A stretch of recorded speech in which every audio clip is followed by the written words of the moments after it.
عليكم، شخباركم البنات الدراري؟ لاباس عليكم؟ اموركم مزيانه؟ بالنسبه لهاد الوصفه هذه ديال الناس اللي عندهم الالم في المفاصل كيضرهم الظهر والركابي، الله يشافينا جميع.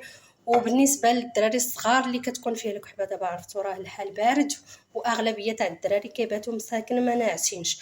عندنا هنا في هاد الوصفه هذه عندنا الحامض وعندنا سكنجبير يكون خضر بحال هكا كيف ما كتشوفوا ان السكنجبير هو زوين فيه بزاف الفوائد، ولكن الناس اللي كيطلع لهم الطونسيون ما تستعملوش.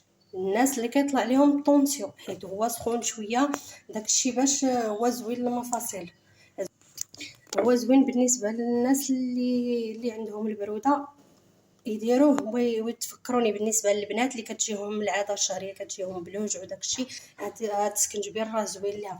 عندنا هنايا انا غادي نستعمل غير 2 حامضات كيف ما كتشوفوا، وغادي نحك هذا وغادي نرجع لكم باش نوريكم الوصفه كيفاش غديروا ليها. هانتوما البنات دابا انا قطعت السكنجبير درتو هنايا ودرت معاه الحامض. ديروا الحامض بالجلده ديالو. غادي نزيدو هنايا كاس تاع الماء. هانتوما هاد كاس تاع الماء هو باش بغينا نطحنوا هاد العناصر هاد كيف ما كتلاحظوا بحال هكا. انا ما كنديرش فيه السكر، من الاحسن زيدوا فيه معلقه العسل كيف ما كان حور ولا كان كيف ما بغى يكون، المهم ما ديروش السكر من الاحسن. والناس اللي كيطلع لهم السكر شربوا غير بحال هكا من غير السكر كاع.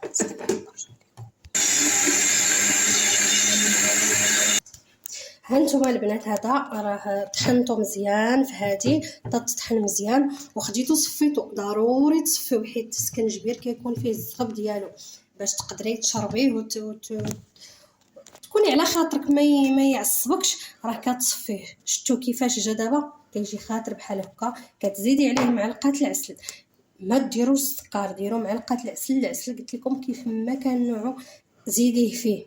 هذا كتشربيه بالنسبه للناس اللي عندهم الكحبه كيف ما قلنا البروده، وداك البروده عندك الظهر كيحرقك كيضرك، هذا شربيه قبل ما تنعسي. ولا ممكن انا راه دابا وقت الغدا كنستعملو وقت الغدا، ديما كنطحنو بحال هكا كنشربوه وقت الغدا. البنات هذه المهم هذه انا كندير لكم